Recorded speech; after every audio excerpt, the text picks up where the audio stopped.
আমরা গতানুগতিক আলোচনার ধারাবাহিকতা থেকে একটু সরে এসে আজকে ভিন্নধর্মী কিছু কথা বলবার চেষ্টা করব, যেগুলি আমাদের পারিবারিক জীবনের সাথে অঙ্গাঙ্গিভাবে জড়িত।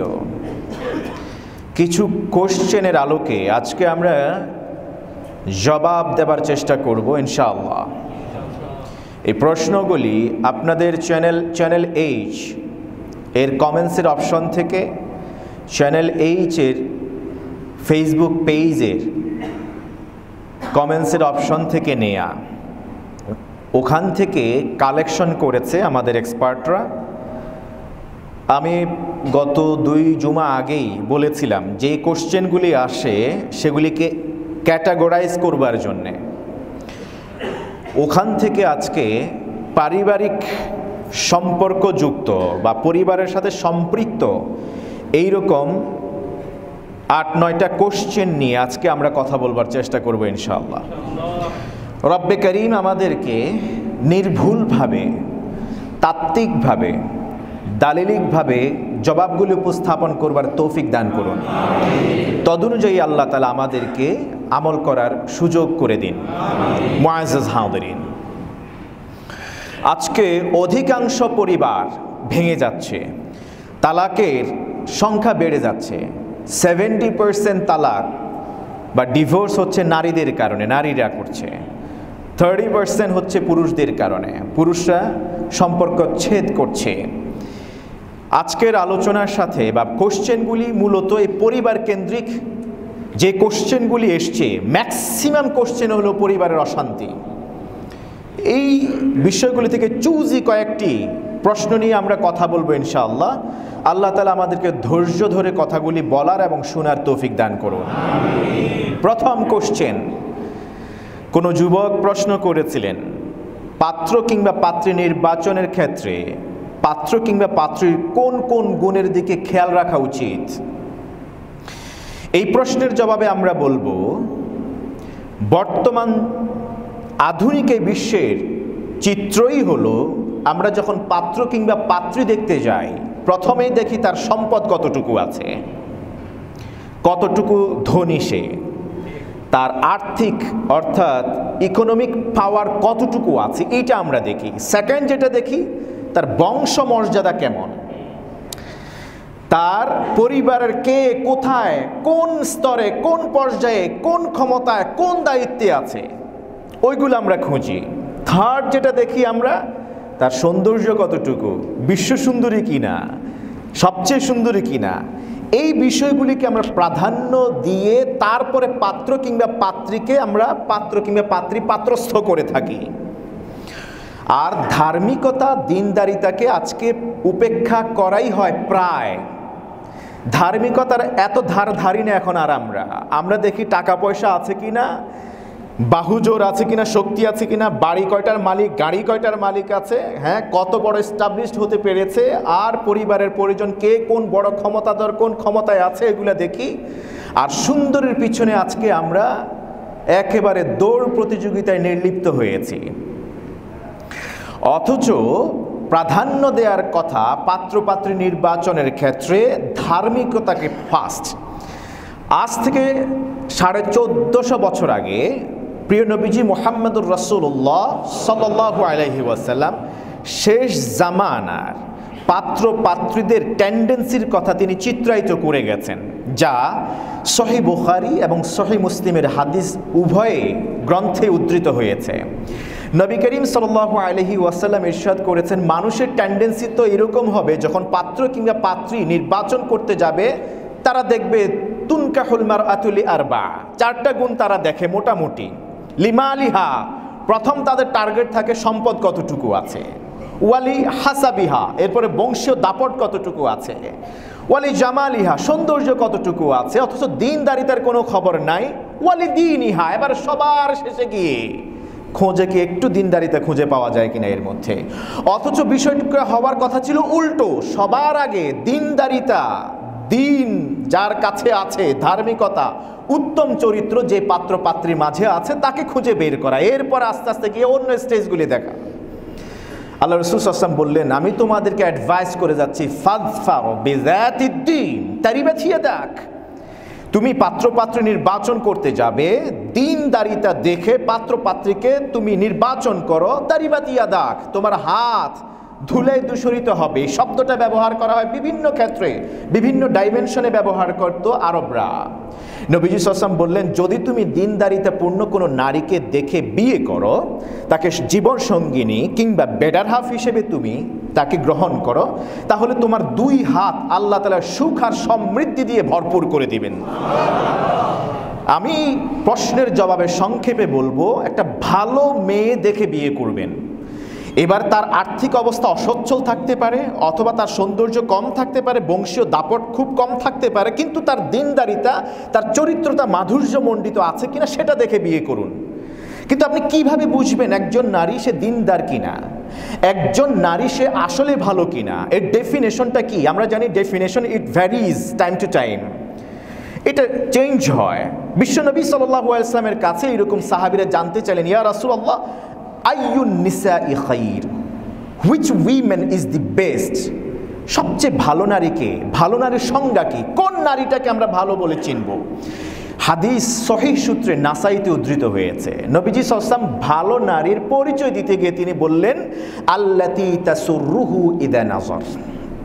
ভালো তো সেই নারী, সেই পাত্রী বা সেই পাত্র সবচেয়ে ভালো হবে যেই পাত্রীর দিকে যদি পাত্র তাকায়, কিংবা স্বামী যদি কোনো নারীর স্ত্রীর দিকে তাকায়, যদি স্ত্রী তাকে এই নজরের মধ্যে সন্তুষ্ট করতে পারে।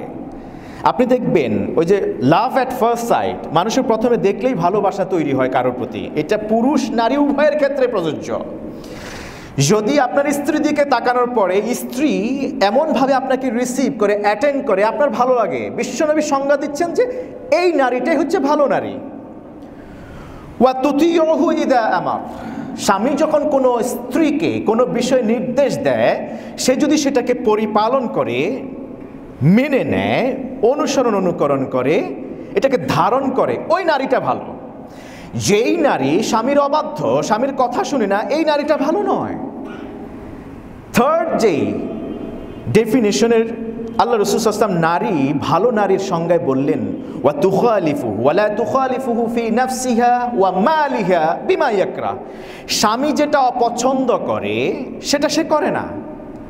যেই নারী স্বামী যা পছন্দ করে সেটাই করে, যা অপছন্দ করে সেটা করে না, এই নারীটা ভালো। সেটা হতে পারে তার নিজের ক্ষেত্রে নারীর, কিংবা তার সম্পদের ক্ষেত্রে। এই গুণগুলি দেখলে আমরা বুঝতে পারবো যে এই নারীটা আসলে ভালো। এটা দেখার আলামত হলো বিয়ের পরে, বিয়ের আগে আপনি এগুলো দেখতে পাবেন না। তবে বিয়ের আগে দেখতে হবে সে দিনদার কিনা, খবর নিতে হবে। আর খবর নেওয়ার জন্য আজকে আমরা যাই এলাকার নেতার কাছে, প্রতিবেশীর কাছে যাই। আপনি একজন নারী কিংবা পাত্র কিংবা পাত্রী ভালো কিনা এটা যাচাই করবার জন্য, খবর নেওয়ার জন্য আপনি আসবেন মসজিদের ইমামের কাছে। মসজিদের ইমাম যদি সাক্ষ্য দেয় হ্যাঁ ছেলেটা ভালো, কারণ আমি দেখেছি সে 5 ওয়াক্ত মসজিদে সালাত পড়তে আসে, আমি সমাজে বিলং করি, সমাজে স্টেই করি, এখানে এই ছেলেটা দেখছি কখনো কোনো দিন কারোর সাথে দুর্ব্যবহার করে নাই, বরং পরোপকারে সবসময় সে আত্মনিয়োগ করে। যদি ইমাম তাকে পজিটিভ রিপোর্ট দেয় তাহলে আপনি তার জন্য আগাবেন। আমরা যাই এমন নেতার কাছে যেই নেতার চরিত্র নিয়েও প্রশ্ন আছে। তো পাত্রপাত্রী নির্বাচনের ক্ষেত্রে দিকগুলি খেয়াল করা উচিত। দ্বিতীয় যে প্রশ্নটি আমরা পেয়েছি সেটি হচ্ছে, বিয়ের জন্য মোহরানা কতটুকু পরিমাণ নির্ধারণ করা উচিত? খুব গুরুত্বপূর্ণ একটি প্রশ্ন। আমাদের সমাজে আজকে ব্যভিচার করাটা সহজ হয়ে গিয়েছে। 100, 150 কিংবা 200 টাকায় জেনা ব্যভিচার করা যায়, কিন্তু 1 লক্ষ, 2 লক্ষ টাকা, 5 লক্ষ, 10 লক্ষ টাকা স্পেন্ড করেও আজকে আমরা শরীয়ী অবকাঠামোর ভিত্তিতে পারিবারিক বন্ধন তৈরি করতে পারি না, because of high range of মোহর। আজকে যৌতুকের বিরুদ্ধে আমরা কথা বলি সোচ্চার, কিন্তু কয়জন আছি আমরা এইরকম মোহরের হাই ভলিউম মোহর দাবি করার ক্ষেত্রে আমরা এটা নিয়ে কথা বলি। যদিও এই ব্যাপারে কথা বলার তেমন কোনো সুযোগ নাই, নিরুৎসাহিত করা হয়েছে মোহরানা বেশি নির্ধারণ করাকে। হাদিস তিরমিজি শরীফে উদ্ধৃত হয়েছে, ওমর ইবনুল খাত্তাব রাদিয়াল্লাহু তাআলা আনহুর শাসনকাল চলছে। সমাজের যুবক শ্রেণী তারা বিবাহ করতে পারছেন না, কারণ পাত্রীপক্ষ বেশি করে মোহরানা দাবি করছে। সবাই হ্যান্ড টু মাউথ, ম্যাক্সিমাম দিন এনে দিন খায়, এত বড় অঙ্কের মোহরানা দিয়ে বিয়ে করার কোনো সুযোগ নাই। তাই অধিকাংশ যুবক অবিবাহিত থাকছে এবং সমাজে ইফটিজিং থেকে শুরু করে ব্যভিচারের দৌরাত্ম্য বেড়ে যাচ্ছে। ওমর ইবনুল খাত্তাব রাদিয়াল্লাহু তাআলা আনহুর কাছে একাধিক রিপোর্ট আসবার পর তিনি জুমার খুতবায় দাঁড়িয়ে গেলেন, মিম্বরে দাঁড়ালেন। দাঁড়িয়ে গিয়ে তিনি বলেন, আলা লা তুগালু সাদুকাতান নিসা, তোমাদেরকে আমি বলছি আমিরুল মুমিনিন হয়ে, খলিফাতুল মুসলিমিন হয়ে, রাষ্ট্রপতি হয়ে তোমাদেরকে আমি এই নির্দেশনা আজকে থেকে জারি করে দিচ্ছি, তোমরা মোহরানা নির্ধারণের ক্ষেত্রে বাড়াবাড়ি করো না, এত মোটা অঙ্কের মোহরানা দাবি করে বসো না।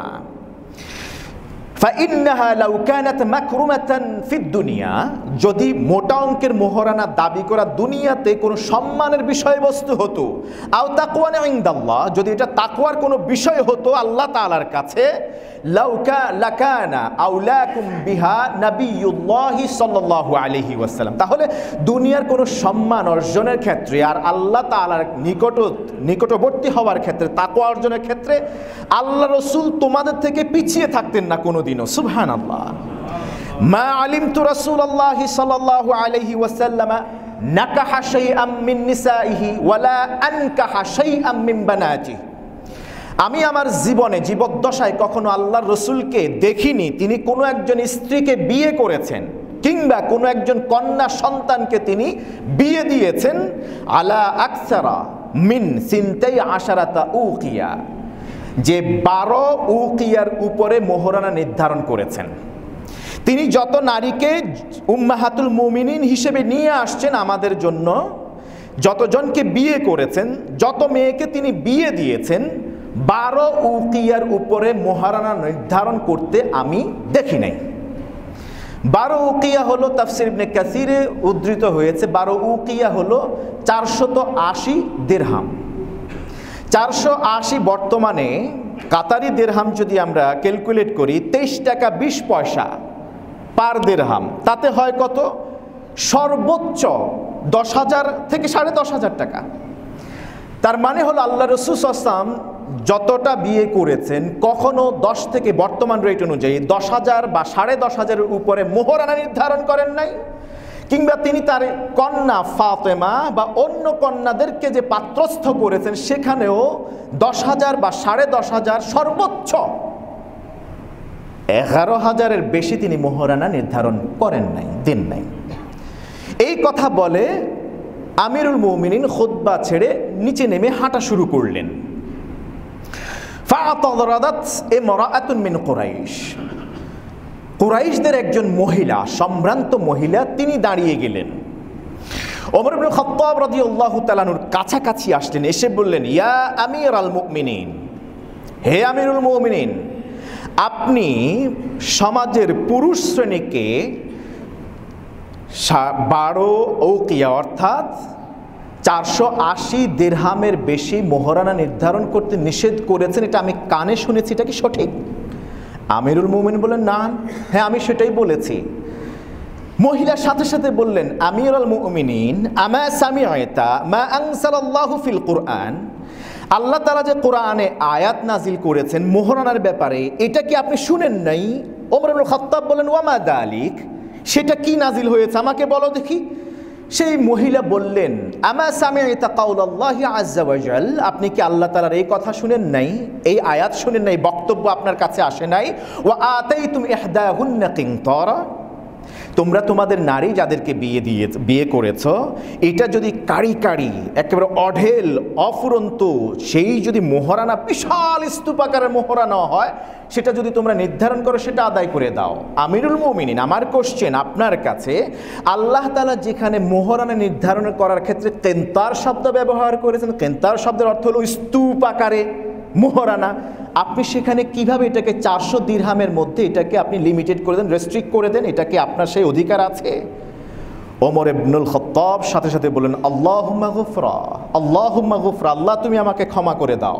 কাল ক্ষেপণ না করে আবার মিম্বরে উঠলেন, উঠার পর বললেন, ইয়া আইয়ুহান নাস, ওহে মানব জাতি, কুনতু নাহাইতুকুম, আমি তোমাদেরকে নিষেধ করেছিলাম মহিলাদের মোহরানা, পাত্রীদের মোহরানা 480 দিরহামের বেশি নির্ধারণ করতে, কিন্তু সেই মত আমি এখন আবার উইথড্র করছি, আমি রুজু করছি, এক্সপান্স করছি।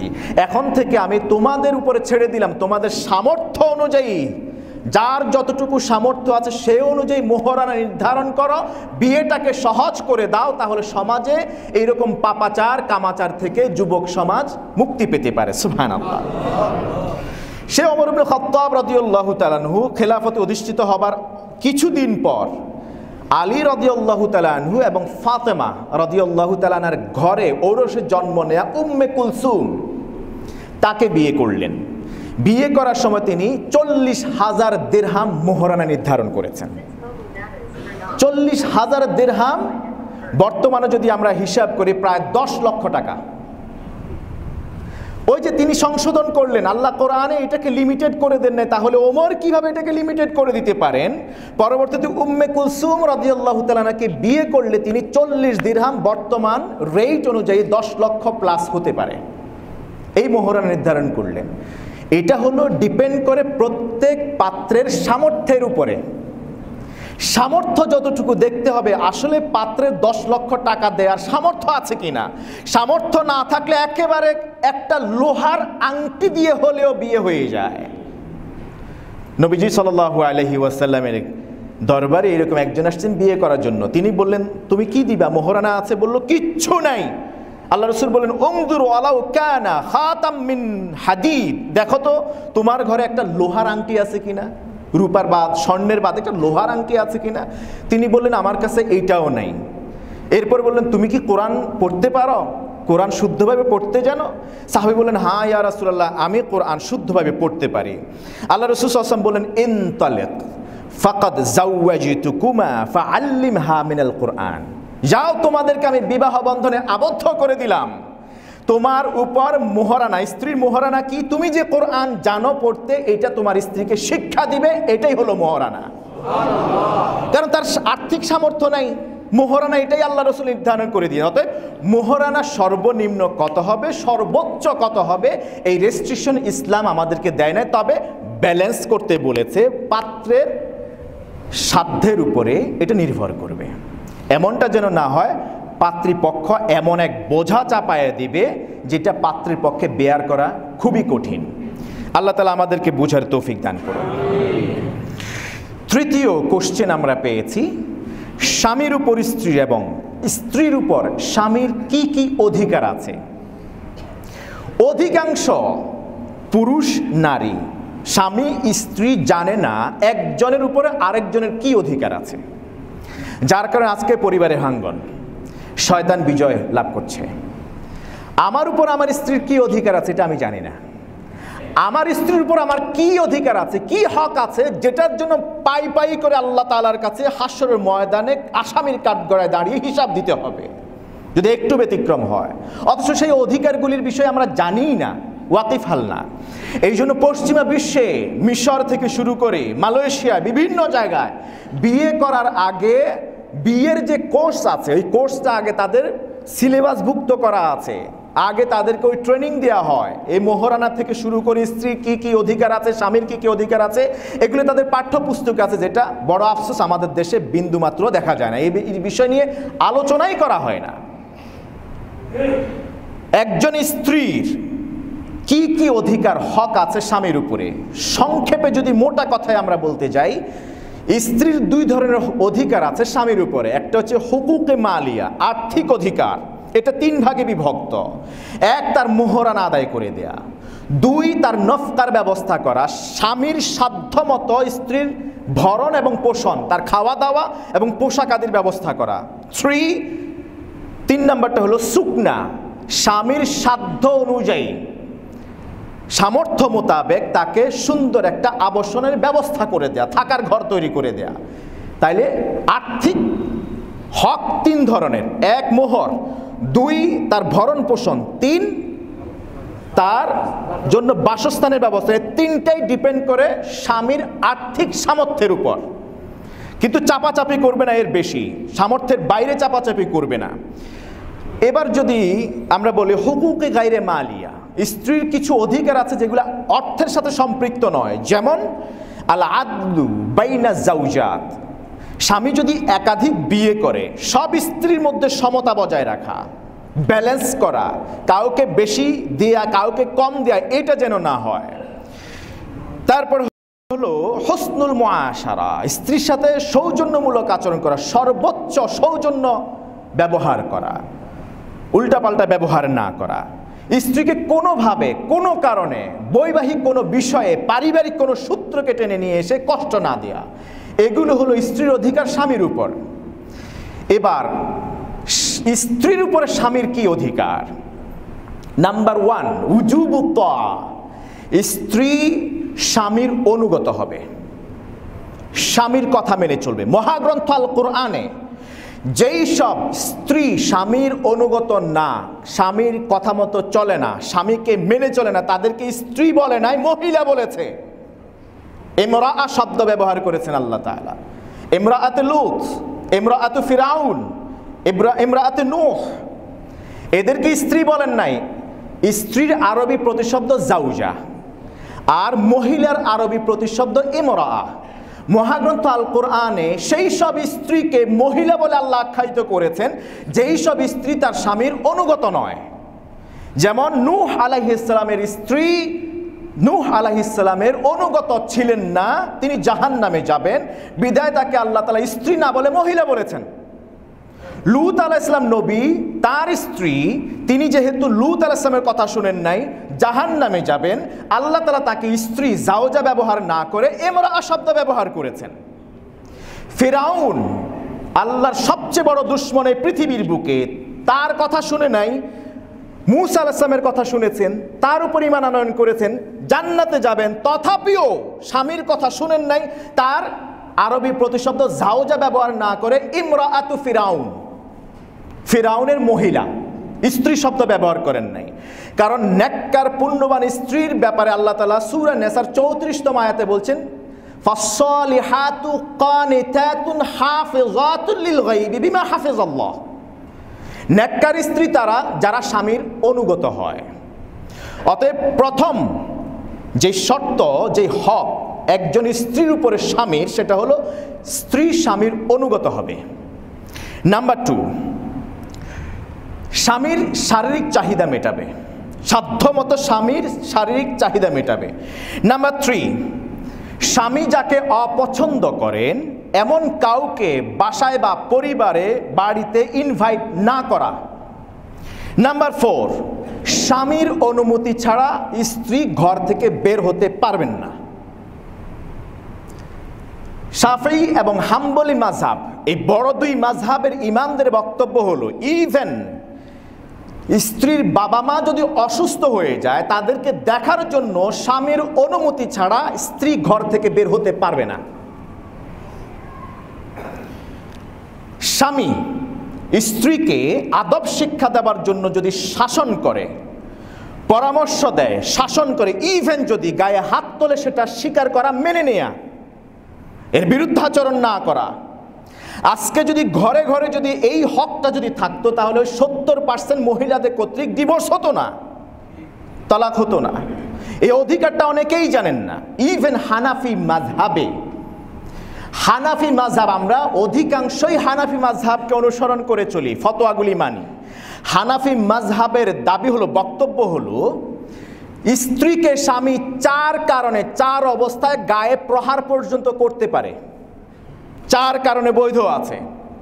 নাম্বার 1, তারকু জিনা ইদা আরাদা জিনা, স্বামী যদি চায় স্ত্রী তার জন্য সেজে গুজে থাকুক, স্ত্রী যদি এটা না সাজে, অন্যের জন্য সাজে, বিয়ে পার্টিতে যাবে, কোথাও বেড়াতে যাবে, মার্কেটে যাবে, সর্বোচ্চ উত্তম সাজে সাজে, কিন্তু স্বামীর কাছে এসে সবচেয়ে পুরাতন ন্যাকড়া কাপড় চোপড়, যেটা সবচেয়ে পুরান, চলে না, মানুষের সামনে পরা যায় না, ওইটা এসে পরে থাকে। স্বামী বারবার বলে সুন্দর করে সেজে আসো, সেজে আসে না। এই সময়ে, এই কারণে, অবাধ্যতার কারণে তাকে প্রহার পর্যন্ত করতে পারে। এটা আমার কথা না, হানাফি মাযহাবের কথা। নাম্বার 2, তারকুল ইজাবা ইযা দাআহা ইলাল ফিরাশ, বিছানায় যখন ডাকবে, বিছানায় আসতে অস্বীকৃতি জানালে তখনও প্রহার করতে পারবে। নাম্বার 3, তারকুস সালাহ, স্ত্রী যদি সালাত ছেড়ে দেয়, সালাত না পড়ে, বেনামাজি হয়ে যায়, তাকে নামাজি বানানোর জন্য প্রহার করতে পারে। এই অধিকার শরিয়া দিয়েছে। আল খুরুজু মিনাল বাইতি বিগাইরি ইযনি, স্ত্রী যদি স্বামীর অনুমতি ছাড়া কখনো ঘর থেকে বের হয়, তখনও প্রহার করতে পারে। এই 4 কারণে স্ত্রীর গায়ের উপর হাত তুলতে পারে। তবে এটা ফার্স্ট স্টেজ নয়, ধরে গায়ের উপর হাত তোলা নয়। মহাগ্রন্থ আল কোরআনের সূরাতুন নিসাতে আল্লাহ তাআলা বলছেন, ওয়াল্লাতি তাখাফুনা নুশুজাহুন্না ফাইযুহুন্না ওয়াহজুরুহুন্না ফিল মাদাজি' ওয়াদরিবুহুন। এটা হলো 3rd স্টেজ, গায়ে হাত তোলা। আর এটা খুব কঠিন ভাবে নয়, মৃদু আঘাত করা, মৃদু আঘাত। কেউ ফুলের বাড়ির কথা বলেছেন, কেউ একটা শলার কাঠি দিয়ে আঘাতের কথা বলেছেন, কেউ একটা ছড়া, হালকা একটা ছড়ি দিয়ে আঘাতের কথা বলেছেন, কেউ বা কাপড়ের মাথা গিট বেঁধে একটা আঘাত করার কথা বলেছেন। এইটা নয় যে মুগুর দিয়ে মারবেন। আল্লাহ হেফাজত করুন। ওয়াল্লাতি তাখাফুনা নুশুজাহুন, মহাগ্রন্থ আল কোরআনে আল্লাহ তাআলা এই অ্যাডভাইস দিচ্ছেন, যখন দেখবে তোমাদের কোনো স্ত্রী তোমাদের কথা শুনছে না, অবাধ্য হয়ে গিয়েছে, নিয়ে আসার জন্য, রাইট ট্র্যাকে তাকে নিয়ে আসবার জন্য, ফাইজুহুন, প্রথম দায়িত্ব তোমাদের ওয়াজ করো। ওয়াজ একটু মাহফিলের দিকে চিন্তা করুন, ওয়াজ করে কত সুন্দর ভাষায়, কত মোলায়েম ভাবে। ফাকুলা লাহু কাওলান লাইয়িনা, মূসা এবং হারুনকে যখন সবচেয়ে অবাধ্য ফিরাউনের কাছে পাঠালেন, আল্লাহ তাআলা বললেন, মূসা হারুন কুলা লাহু কাওলান লাইয়িনা, তাকে যে দাওয়াত দিবে একেবারে নরম সফট ল্যাঙ্গুয়েজ ইউজ করে তাকে দাওয়াত দিবে। এটা হলো ওয়াজ। প্রথম তাকে এইভাবে ওয়াজ করবে। সেকেন্ড, যদি তাতেও কাজ না হয়, ওয়াহজুরুহুন্না ফিল মাদাজি', বিছানা আলাদা করে দিন, একই ঘরে থাকুন। আপনি আপনার স্ত্রী সহ যেই রুমে থাকতেন, এই ঘরটা, অন্য সময় সুযোগ পাইলে কথা বলবো, আপনার ঘর, মেয়েদের স্বামীর ঘর, বাবার ঘর, শ্বশুরের ঘর, সব ঘর মেয়েদের, পুরুষের কোনো ঘর নাই। মনে রাখবেন, আপনার ঘর, পুরুষের ঘর বলতে কোনো ঘর নাই। মহাগ্রন্থ আল কোরআনে রন্ধ্রে রন্ধ্রে যেখানে ঘরের কথা এসছে, সব জায়গায় নারীদের ঘরের মালিকানা দাবি করেছে ইসলাম। অতএব আপনি যদি বিছানা আলাদা করে দিতে চান, তাকে তার রুমে রেখে আপনি সরে যান, অন্য রুমে গিয়ে থাকেন। এটা নয় আপনি ওই রুম থেকে তাকে বের করে দিলেন, আপনি ওই রুমে থাকলেন না, কারণ এটা তার ঘর, কোরআন দাবি করছে। যদি তাতেও কাজ না হয়, ওয়াদরিবুহুন্না, ওই যে মৃদু প্রহারের কথা বলা হয়েছে। সর্বশেষ, খিদমাতু যাওজাতি লিজাওজিহা, স্ত্রী স্বামীর খেদমত করবে, স্ত্রীর স্বামীর খেদমত করবে। এই হলো মোটা দাগে স্ত্রীর উপর স্বামীর অধিকার। আল্লাহ তাআলা আমাদের এই দেশের প্রত্যেকটা পরিবারের সব স্বামী, সব স্ত্রীকে এই কথাগুলি, অধিকারগুলি মেনে চলার তৌফিক দান করুন। পরের প্রশ্ন, স্বামীর ঘরের কাজ করতে কি স্ত্রী বাধ্য? এই প্রশ্নের জবাবে আমরা বলবো, সাদামাটা কথা হলো, কোনো স্ত্রীর জন্য এটা তার উপর হক নয়, বা এটা ফরজিয়তের পর্যায়ে পড়ে না যে স্বামীর ঘরের কাজ স্ত্রী করবে। মনে রাখবেন, স্বামীর ঘরের কাজ স্ত্রী করা এটা বাধ্যতামূলক নয়, বরং বিষয়টা উল্টো। ইসলাম তাকে নিয়ে এসছে লিতাসকুনু ইলাইহা, যাতে করে সুন্দরে শান্তিতে বসবাস করতে পারে, সেই অবস্থা আবহ তৈরি করে, এটা স্বামীর উপর দায়িত্ব। তবে হিস্ট্রি যদি আমরা একটু রিসার্চ করি, ইতিহাসের যদি আমরা দিকে যদি একটু নজর করি, বিশ্বনবীর পারিবারিক আদর্শ, সাহাবী, তাবেঈ, তাবেউত তাবেঈন এবং সালাফে সালেহিনদের যদি পারিবারিক অবকাঠামো, তাদের আদর্শের দিকে তাকাই, নারী সমাজ সবসময় ঘরের দায়িত্ব নিয়েছেন, আর পুরুষ সমাজ সবসময় ঘরের বাহিরের দায়িত্ব নিয়েছেন। নবীজি মুহাম্মদুর রাসূলুল্লাহ সাল্লাল্লাহু আলাইহি ওয়াসাল্লামের পরিবারের কথা, পরিবারের দিকে আমরা আসি। এবার দেখুন, আম্মাজান আয়েশা সিদ্দিকা বিনতু সিদ্দিক রাদিয়াল্লাহু তাআলা আনহা বলছেন, হাদিস সহিহ সূত্রে নাসাইতে উদ্ধৃত হয়েছে, নবীজি সাল্লাল্লাহু আলাইহি ওয়াসাল্লাম গভীর রাত্রে সালাত পড়বার জন্য উঠতেন। আম্মাজান বলেন, কুন্না নুইদ্দু লাহু সিওয়াকাহু ওয়া তাহুরাহু। আমরা রাত্রিবেলায় উঠতাম, আমরা স্ত্রীরা, আল্লাহ রসুল যখন সালাত পড়তেন আমরা টের পাইলে আল্লাহ রসুলের মেসওয়াক করতেন অভ্যাস ছিল, মেসওয়াকটা আগায় দিতাম আর আল্লাহ রসুলের জন্য অজুর পানিটাও আগায় দিতাম। সুবহানাল্লাহ।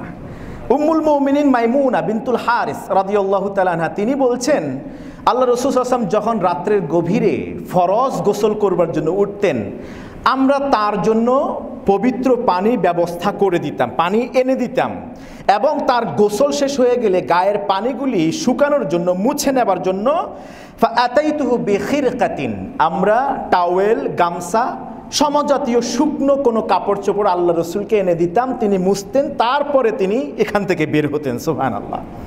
ঘরের কাজগুলি কিভাবে উম্মাতুল মুমিনিনরা তারা দেখভাল করতেন আমরা জানি। আম্মা জান আয়েশা সিদ্দিকা রাদিয়াল্লাহু তাআলা আনহা রান্না বান্না করতে গেলে আল্লাহ রসুল মাঝে মধ্যে গিয়ে তাকে সহযোগিতা পর্যন্ত করতেন।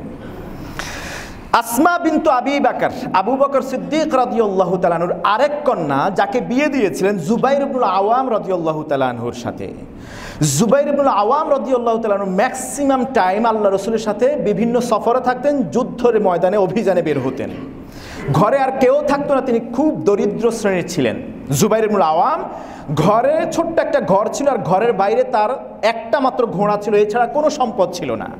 আসমা বিনতু আবি বকর রাদিয়াল্লাহু তাআলা আনহা তিনি বলছেন, আমি কুনতু আখদুমু আজ-জুবাইরা খিদমাতা বাইত, আমি জুবাইরের খেদমত করতাম আমার স্বামীর, এবং তার ঘরে যত কাজ আছে সব আঞ্জাম দিতাম। সুবহানাল্লাহ, সব আঞ্জাম দিতাম। এই হাদিস সহিহ মুসলিমে উদ্ধৃত হয়েছে। তবে তিনি যখন ঘর থেকে বের হয়ে সফরে চলে যেতেন, কানা লাহু ফারাস, তার একটা ঘোড়া ছিল, কুনতু আহতাশু লাহু ওয়া আকুমু আলাইহি ওয়া আসুসুহু, আমি ওই ঘোড়াটাকে নিজে এটাকে পালন করতাম, লালন পালন করতাম, সেই জন্য প্রয়োজনে আমি গাছ থেকে লতা পাতা পেড়ে নিয়ে আসতাম, ঘাস সংগ্রহ করতাম, এটাকে টেক কেয়ার করতাম, এটার পরিচর্যা করতাম। দেখেন, একজন নারী ঘরও ইন্তজাম করেছেন, ঘর পর্যন্ত দেখেছেন, ভিতরে সব, এবং ইভেন প্রয়োজনে তিনি ঘরের বাইরের কাজগুলিও আঞ্জাম দিয়েছেন। সে কে? আসমা বিনতু আবি বকর, আবু বকরের কন্যা আসমা রাদিয়াল্লাহু তাআলা আনহা। সর্বশেষ যে হাদিসের উদ্ধৃতি দিয়ে আমরা শেষ করব, জাবের ইবনে আব্দুল্লাহ রাদিয়াল্লাহু তাআলা আনহু তিনি বিয়ে করলেন। হাদিস সহিহ বুখারী সহিহ মুসলিম উদ্ধৃত হয়েছে।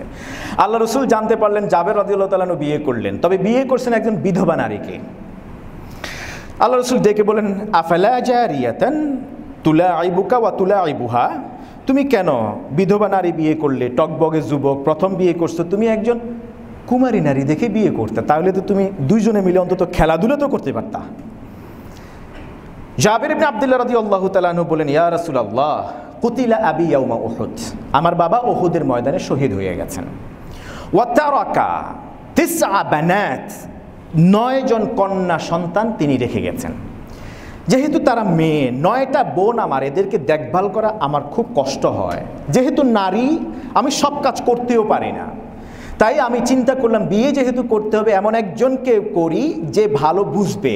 আমি একজন নারীকে বিয়ে করলাম যে বিধবা, সে তুমতিসুহুন্না ওয়া তাকুমু আলাইহিন্না, সে তাকে বিয়ে করবার পর আমি দেখছি আমার যে 9টা বোন আছে এতিম, এদেরকে গোসল করায় দেয়, এদের চুলগুলি পর্যন্ত আশ্রয় দেয়, মাথায় তেল পর্যন্ত লাগায় দেয়, রান্না বান্না করে, এদেরকে মুখে তুলে বাচ্চাদের ছোটদেরকে খাইয়ে পর্যন্ত দেয়, সব কাজ তিনি করেন। সুবহানাল্লাহ। আজকে শ্বশুর শাশুড়ি ঘরে থাকলে তাদের খেদমত করে না বউরা, শ্বশুর শাশুড়িকে টলারেট করতে পারে না। ম্যাক্সিমাম পরিবার এটা হয়, ম্যাক্সিমাম পরিবার, এটা দায়িত্ব নিয়ে বলতে পারি, শ্বশুর শাশুড়িকে টলারেট করতে পারে না। আমার প্রশ্ন সেই সব স্ত্রীদের কাছে, বৌমাদের কাছে, ঘরের একটা গাভীকে আপনি দেখভাল করতে পারেন, ঘরের একটা বিড়ালকে, কুকুরকে দেখভাল করতে পারেন, যেমন আসমা রাদিয়াল্লাহু তাআলা আনহা ঘরের বাইরের একটা ঘোড়াকে পর্যন্ত দেখভাল করেছেন। জাবের রাদিয়াল্লাহু তাআলা আনহুর স্ত্রী অন্য বোনদেরকে, তার কি জাবেরের বোনদেরকে তিনি দেখেছেন, দেখভাল করেছেন, লালন পালন করেছেন। তাহলে আপনি আমি একজন শ্বশুর শাশুড়ির খেদমত কেন আমরা করতে পারি না? আমরা শুধু প্রশ্ন তুলি, এটা তো ইসলামে আমাদের উপর অধিকার দেয় নাই, আমাদের উপর এটা ফরজ না, দায়িত্ব নয়। স্বামীর বাবা মার খেদমত করা দায়িত্ব নয়, কিন্তু আপনি যে করছেন এটা ইহসান। হাল জাযাউল ইহসানি ইল্লাল ইহসান, ইহসানের বদলা আল্লাহ তাআলা ইহসানই দিয়ে থাকেন। আপনিও একদিন বুড়ো হবেন, বুড়ি হবেন, আপনিও কোনো না কোনো দিন সন্তান থাকলে শ্বশুর কিংবা শাশুড়ি হবেন। History repeats itself, history repeats itself, believe it are not. আল্লাহর শপথ করে বলতে পারি আপনার সাথে তেমনই ঘটবে আপনি যেমন আচরণ করবেন। আপনি একটা কুকুর পুষতে পারেন, কিন্তু আপনার শ্বশুর শাশুড়ির আপনি পুষতে পারেন না। কুকুরকে খাবার দেন বেলা 3 বেলা ঠিক করে হিসাব করে, তা আপনার শ্বশুর শাশুড়িকে খাবার দিয়ে আসতে পারেন না। আল্লাহ হেফাজত করুন, আমাদেরকে সঠিক বুঝ দান করুন। স্বামীর সামর্থ্য নাই গৃহকর্মী রাখার, এরপরেও যদি স্ত্রী চাপাচাপি করেন গৃহকর্মী রাখবার জন্য, তাহলে এর বিধান কি? খুব দারুণ একটা প্রশ্ন, আমার কাছে এটা খুব ভালো লাগে। চুজি কোশ্চেন বললাম প্রথমে, যে প্রশ্নগুলি এসছে খুবই চুজি, এবং কয়েকশোর মধ্যে এগুলো বেছে বের করা হয়েছে। আমাদের সমাজে এখন মেড সার্ভেন্ট রাখা হয়।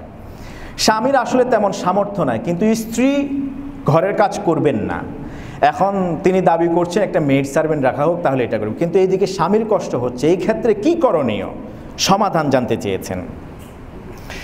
দেখুন, আমরা পূর্বেই বলেছি স্বামীর উপর এমন কিছু চাপায়ে দিবেন না যেই স্বামীকে ঢাল হিসেবে ব্যবহার করে স্ত্রীরা একটা সুন্দর লাইফ লিড করবার জন্য চেষ্টা করছেন। যদি সেই ঢালটাই যদি ভেঙে যায়, নুয়ে যায়, দুর্বল হয়ে যায়, পড়ে যায়, খোঁড়া হয়ে যায়, তাহলে মাথার উপর যে শামিয়ানাটা আছে সেটাও তো এক সময় ভঙ্গুর হয়ে যাবে। এই জন্য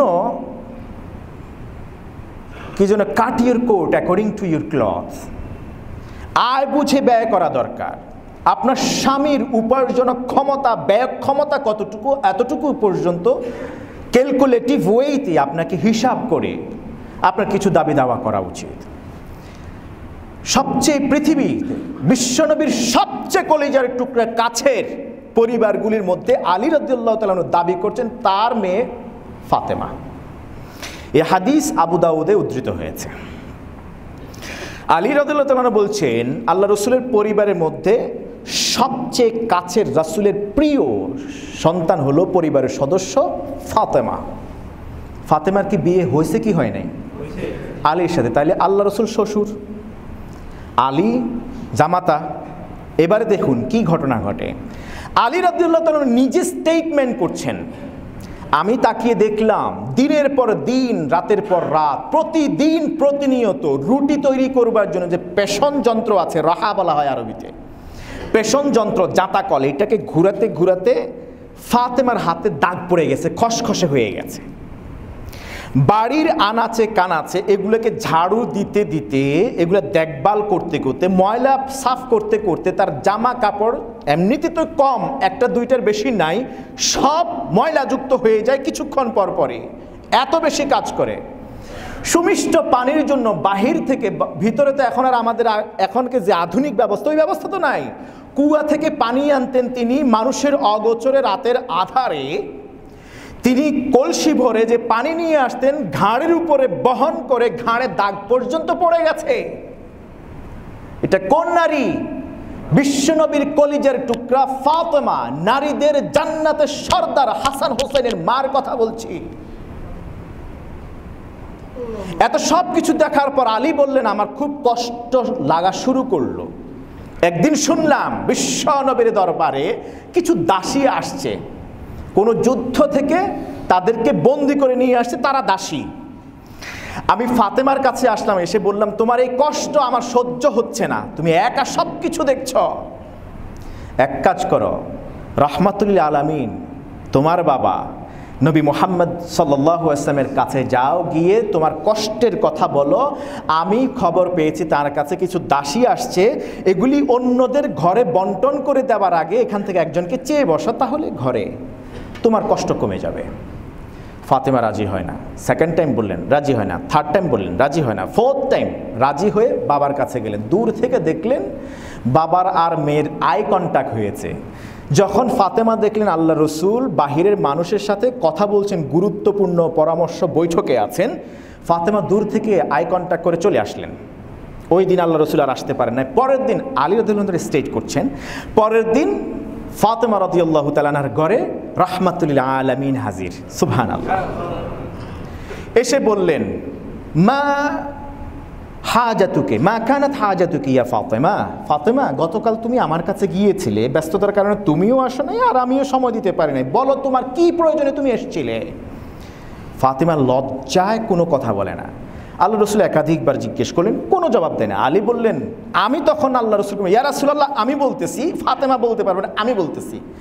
তখন আলী রাদিয়াল্লাহু তাআলা সব কথা খুলে বললেন। ইয়া রাসূলুল্লাহ তার হাতটা টেনে দেখালেন, ইয়া রাসূল দেখেন আপনার মেয়ে কলিজার টুকরার হাত কি হয়ে গেছে। তার এই যে ঘাড়ের দিকে দেখেন তো দাগ পড়ে গেছে, এই যে পানির কলসি বহন করতে করতে দাগ পড়ে গেছে। তার কাপড়ের দিকে তাকায় দেখেন, এই ছাড়া ভালো কাপড় আর নাই, সবসময় এই কাপড়টাই পরে থাকে, এটা নোংরা হয়ে গেছে। আপনার কাছে তো দাসী আসছে, একজন দাসী যদি ফাতেমার কাজের জন্য সহযোগিতার জন্য সহযোগী হিসেবে বাসে দেন খুব ভালো হয়। বিশ্বনবী অগ্নিশর্মা হয়ে গেলেন, চেহারা লাল হয়ে গেল। ওয়াহমাররাত ওয়াজহু, আল্লাহর রাসূলের চেহারা লাল হয়ে গেছে। ওয়া আলা সাউতু, আওয়াজ বাড়িয়ে গেলে দিলেন, বুলন্দ কণ্ঠে আবার বললেন, ইয়া ফাতেমা ইত্তাকিল্লাহ, ইয়া ফাতেমা ইত্তাকিল্লাহ, ফাতেমা ভয় করো কাকে? ভয় করবে কাকে? ফাতেমা আল্লাহকে ভয় করো। আমি আল্লাহর শপথ করে বলছি, আমার জীবদ্দশায় যেই পর্যন্ত মদিনার প্রতিটা ঘরে প্রত্যেক পরিবারে একজন করে পরিষেবাকারী না পাবে, অর্থাৎ দাসী কর্মী না পাবে, ততদিন পর্যন্ত মুহাম্মদের কন্যা ফাতেমার ঘরে কোনো দাসী আসবে না। প্রত্যেকটা ঘরে একটা একটা করে যদি সবাই কর্মচারী পায়, দাসী পায়, সবার শেষে গিয়ে আমার কন্যা ফাতেমার ঘরে তখন আসবে। ইত্তাকিল্লাহ, আল্লাহকে ভয় করো। ওয়াদ্দে ফারিদাতা, আল্লাহ যে ফরজ কাজ তোমার উপরে দায়িত্ব দিয়েছেন সেটা আদায় করো। ওয়ামালি আমালা আহলিকি, তুমি নিজের হাতে তোমার পরিবারের কাজগুলি নিজেই আঞ্জাম দাও। আমি জানি আলীর অবস্থা কি, আলীর আর্থিক অবস্থা ভালো নয়, দ্বীন ইসলামের খেদমতে সে আত্মনিয়োগ করেছে, উপার্জনের সুযোগ নাই। আমি পারলে মদিনার সবচেয়ে ধনাঢ্য সন্তানটাকে পাত্র হিসেবে বাছাই করে তার সাথে তোমার বিয়ে দিতে পারতাম, তা করি নাই। আলী দরিদ্র জেনেও তার কাছে বিয়ে দিয়েছি, অতএব তার উপরে চাপাচাপি করো না কোনো কিছু। অথচ ফাতেমা তো কিছুই বলেন নাই, ফাতেমা কোনো দাবিই করেন নাই। তুমি আলীর উপরে কোনো কিছু ভাবছিলেন যে আলীর উপরে ফাতেমা এটা করেছেন, এই জন্য মেয়েকে শাসাচ্ছেন তিনি, জামাইকে কিছু বলছেন না। ঘরের কাজ নিজের কাজ নিজে করবে। এবার ফাতেমা কেঁদে দিলেন, আলী রাদিয়াল্লাহু তাআলা ভয়ে থরথর করে কাঁপছেন। রাহমাতুল আলামিন এসে বসে, জামাতাকে ডাকলেন, আলী এদিকে আসো। ফাতেমাকে ডাকলেন, বাম পাশে বসালেন, দুইজনের গায়ের উপরে হাত দিয়ে রাহমাতুল আলামিন বলছেন, আমি কি তোমাদেরকে এমন একটা আমলের কথা বলে দেব না, যেই আমলটা তোমরা শুইতে গিয়ে করবা দুইজনে। ফাতেমা স্পেশালি তোমাকে বলছি, তুমি যে কর্মচারীর কাজগুলি নিজে করছো, নিজের হাতে নিজের ঘরের কাজ, কোনো কর্মচারী তো তুমি পাবাই না, সেই সামর্থ্য নাই, বাড়াবাড়িও করবে না। আমি তোমাকে বলছি ওই আমলটা করবে, একজন দাসীকে আল্লাহর রাস্তায় আজাদ করে দেওয়ার চেয়ে অনেক বেশি সওয়াব পাবে। জামাতার ঘাড়ের উপরে হাত দিয়ে কন্যাকে বুকে জড়িয়ে নিয়ে রাহমাতুল আলামিন কি সলিউশন দিচ্ছেন দেখেন। বলছেন, সাব্বিহিল্লাহ সালাসান ওয়া সালাসিন, ফাতেমা ঘুমাতে যেয়ে সবসময় বেডে শুয়ে 33 বার সুবহানাল্লাহ পড়বা, 33 বার আলহামদুলিল্লাহ পড়বা, 34 বার আল্লাহু আকবার পড়বা, 100 বার হলো। এই 100 বার যদি তুমি পড়তে পারো ঘুমোতে যাবার আগে বেডে শুয়ে শুয়ে, একজন দাসকে আজাদ করে দেওয়ার চেয়ে অনেক বেশি সওয়াব তুমি পাবে। অতএব এই হাদিস থেকে আমরা যে শিক্ষা পেলাম সেটা হলো, সামর্থ্যের বাইরে কোনো কিছু চাপাচাপি করবে না, নিজের কাজ নিজে করবার চেষ্টা করা। স্বামী যদি অসামর্থ্যবান হয় তাহলে স্ত্রী স্বামীকে জোর প্রয়োগ করবে না যে মেড সার্ভেন্ট দাও, কর্মচারী আনো, অমুক ঘরে এতজন আছে আমার ঘরে থাকবে, অন্তত এক বেলার জন্য দাও, অথবা একটা কাজের জন্য দাও। একটু স্যাক্রিফাইস করলে সুখ সমৃদ্ধি দিয়ে ভরে দেবেন কে? আল্লাহ সুবহানাহু ওয়া তাআলা। আল্লাহ তাআলা আমাদেরকে আজকের এই লেকচার থেকে শিক্ষা গ্রহণ করার তৌফিক দান করুন। আরও কিছু খুব গুরুত্বপূর্ণ প্রশ্ন আছে যেগুলি আল্লাহ যদি হায়াতে বাঁচিয়ে রাখেন আগামী জুমাতে আমরা এই নিয়ে কথা বলবার চেষ্টা করব ইনশাআল্লাহ। সুবহানাকাল্লাহুম্মা ওয়া বিহামদিক আশহাদু আল লা ইলাহা ইল্লা আনত আস্তাগফিরুকা ওয়া আতুবু ইলাইক। ওয়াসসালামু আলাইকুম ওয়া রাহমাতুল্লাহি ওয়া বারাকাতুহু।